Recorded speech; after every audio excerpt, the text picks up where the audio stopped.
Valentine's Day! Happy Valentine's Day!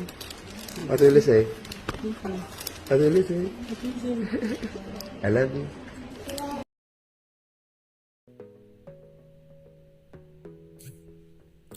Sa bagong video ni Jong Hilario sa kanyang social media account, makikita natin ang napakagandang reaksyon ng 2 taong gulang na anak ni Jong Hilario, si Sarina Hilario, nang bigyan siya ng isang bulaklak na bouquet para sa Valentine's Day. Kitang-kita ang kasiyahan at pag-ibig sa kanyang mga mata habang tinatanggap ang regalo mula sa kanyang ama.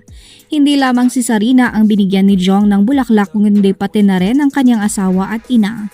Ito ay isang napakagandang halimbawa ng pagpapahalaga sa pamilya at pagpapakita ng pagmamahal sa mga mahal sa buhay. Sa panahon ng Valentine's Day, mahalaga ang mga simpleng paraan ng pagpapakita ng pagmamahal at ginawa ito ni Jong sa pamamagitan ng pagbibigay ng bulaklak sa kanyang pamilya. Isa itong paalala sa atin na ang mga maliliit na bagay ay maaaring magdulot ng malaking kasiyahan at pagmamahal sa ating mga mahal sa buhay.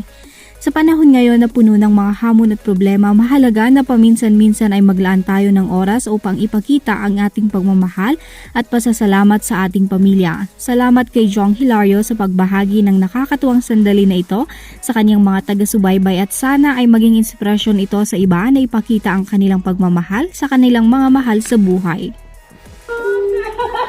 Happy Valentine's Day!